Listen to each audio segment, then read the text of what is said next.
Koklabari biabaw ufra bisaykotini gudung bar baddों मोनसे दोलोनि गोख्रों मावथिफोरा गुबुन मोनसे दोलोखौ मोजां मोननानै खाबु लायै लायै हाबलायनाया सोलिगासिनो दं दिनैबो बेबायदिनो बिपिएफ दोलोनि साब्रै मावथि सोद्रोमाफोरा बिपिएफ दोलोखौ नेवसिनानै इउपिपिएल दोलोआव हाबफैदों दिनैल' नङा माखासे समनिफ्रायनो सानफा एफा बिपिएफ दोलोनि गोख्रों मावथिफोरा बिपिएफ दोलोखौ गारनानै इउपिपिएल दोलोआव हाबफैगासिनो थारैनो बिपिएफ दोलोनि मावथिफोरनि गोसोआव बिपिएफ दोलोखौ फोथायनाय गैयै बायदिसो नुनो मोनगासिनो दं कक्लाबारि बियाबनि जानो गोनां उफ्रा बिसायख'थिनि थाखाय इउपिपिएल दोलोनि गोजौ थाखोनि दैदेनगिरिफोरा गावनि दोलोनि बिजाथिखौ देरहासार खालामनायनि असिलाजों बियाबनि सिङाव थानाय दाब दाब जायगायाव बिसायख'थि फोसावदिं मेल एबा रायजो राजाजों सावरायनाया सोलिगासिनो दं बेनि गेजेरावनो दिनै उफ्रा बिसायख'थिनि थाखाय लुनानै दोननाय इउपिपिएल दोलोनि इलेक्शन स्टेरिं कमिटिनि मावखुलियाव बिटिआरनि लेङाइ गाहाय मावफुं सोद्रोमा गोविन्द बसुमतारीनि नुजाथिनायाव साब्रै बिपिएफ दोलोनि मावथि सोद्रोमाफोरा इउपिपिएल दोलोआव हाबफैदों बिसायख'थिनि केम्पेइन सोलिगासिनो दं केम्पेइना मोजाङै सोलिदों आरो जों आसा खालामो जोंनि बिजाथि मन्ट बर' बिथाङा देरहागोन दिनै गोजोनथाव बाथ्रा जे आं बेयाव नुजाथिफैनाय लोगो लोगो साब्रै बिपिएफनि मावथि इउपिपिएल मेम्बार्स लाफैबाय जइन जाफिनबाय जों आसा खालामदों जे बेबायदिनो बिपिएफनि मानसिफ्रा फैयै फैयैनो बिपिएफआ हयथ' खालि जाहैनो हासिगौ बिसायख'थिया मोनसे डेम'क्रेटिक प्रसेसनि गणतान्त्रिक प्रक्रियानि मोनसे सिस्टेम आरो बे सिस्टेमनि गेजेरजों जों सरकार दाबोदों आरो दाबो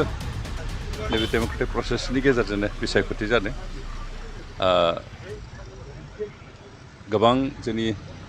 राजनितिक दैदेनगिरि दाबो गणतन्त्रनि ओंथिखौ बुजिया गणतन्त्रनि सिस्टेमखौ बुजिया देहानि बोलोजों जबरदस्त देरहानो सरकार दानो नाजाग्रा बायदि बे पलिटिसियान जोंनि गेजेराव दासिमबो दं खिन्थु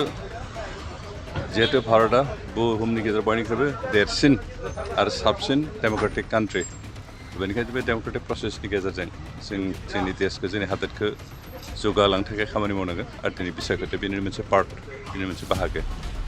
गोजोननाय मोन्दों जे दा जिथु सिस्टेमाव जा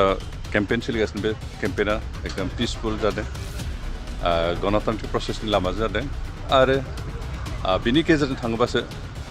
जों जेननाय देरहानायाथ' थाखागोन खिन्थु जेननाय देरहानाय थायोबाबो जों पिसफुलि गणतान्त्रिक राहाजों गणतन्त्रनि ओंथिखौ मोजां बुजिनानै इलेक्सनाव बाहागो लायोबा दुखु मोनलायनाय गाज्रि मोनलायनाय थाया आरो दिनै जों बेबायदि राहाजोंनो बे इलेक्सनखौ बारहोनो नागिरदों नोंथांनि उदालगुरि आरो भैरबकुन्द समस्तियाव नोंथाङा माबे मासिखौ हगारनो थाखाय बिथांखि लादों बे आंनि गोसोनि सायाव नङा जोंनि पार्टी हाइकमान्डआ जि बुङो बेसो जागोन आंनि साननाय हनायजों जाया खारन जों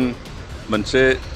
डिसिप्लिनाव थानाय पार्टी आरो पार्टीनि हाइकमान्ड होयो बेजोंसो नोंथांनि बियाबाबो थाबैनो उफ्रा बिसायख'थि खुंफुंनायखौ लुबैयो दा बेखौथ' बुंनो हालिया जोंनि माबा पार्टी हाइकमान्डआ मा डिसिसन लायो बिथांमोना जुदि बुङो जे नों अमुक भटखौ रिजाइन होदो इलेक्सन खालामनांगौ अके बिटिआरनि सिमा बारायनाया माबा बे प्रसेस सोलिगासिनो दं माला जागोन बेखौ बुंनो हाया खिन्थु बे प्रसेसा डिसकासना सोलिगासिनो आरो बे जों आसा खालामदों बे 2022नि गेजेरावनो जागोन जों बेखौनो आसा खालामदों खिन्थु जेनेबा अमुक डेट खालि जागोन अमुक सान खालि जागोन बेखौ बुंनो हाया खिन्थु उइदिन 22 जों बेखौ जेसेबांहाय मावफुंनो नाजागोन आरो खारन बिनि प्रसेसा सोलिगासिनो इतिमধ্যे प्राय जोबनायनि लामा फैबायमोन खिन्थु जोंहा आगुनि जायजोन चेयारमेन कमिसननि बिथाङा थाब अकस्मातै रुंसारि जानाय थांनायखाय गोदान जों चेयारमेन पार्टिबाय आरो बिथाङा दा खामानिखौ मावफुंगासिनो आरो बिथाङा गुबुन गुबुन दायित्व होनायखाय बेयाव बारा कनसेन्ट्रेट खालामनो हायाखै आरो बेनिखाय एसे सम नांदों बिदि जों आसा खालामदों बे 22नि गेजेरावनो जोबगोन बिदिनो राबां पिसिसिआव 10 बोसोर मेम्बाराव दंमोन जेबो उन्नति जायाखै आंहा जिबनाव आङो दा जिहेथु प्रमद सारनि सरकार दैदेननाय आं बेखौ मोजां मोननानै इउपिपिएलआव दिनैनिफ्राय जइन जाबाय साबैसे फैदों नोंथांमोना साब्रै गोदान बेटबारिनिफ्राय मुङा जाहैबाय आंनिया नागेश्वर बर'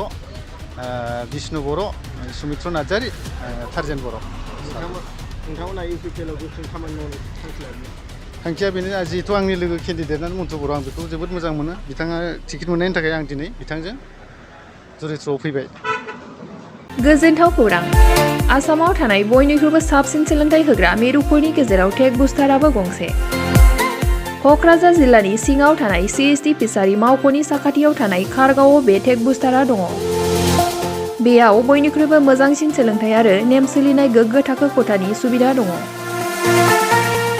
सारा भारतनि गेजेराव सायख'जानाय बायदि सोलोंथाइजों सोमोन्दो थानाय फोरोंगिरिफोर दङ। टेक बुस्टाराव प्रफेशनेल जार्नालिस्ट आरो टेकनिकेल कर्सफोरखौ होनाय जायो। 24 घन्टा रैखाथिनि थाखाय मोजां सुबिदा आरो टेक बुस्टारा नोंथांमोनखौ सौहैहोगोन नोंथांनि थांखिसिम। टेक बुस्टारा नोंथांनि सिमांखौ जाफुंसारनांगौनि थाखाय गांल' नङा, साहस आरो गोहोबो होगोन। सोलोंथाइ लाखांनायनि उनाव 100% प्लेसमेन्टनि खाबु दङ। सोलोंनो गोसो गुदुं बिथांमोना 9395 695 095 जानबुं नाम्बाराव जगाजग खालामनो हागोन।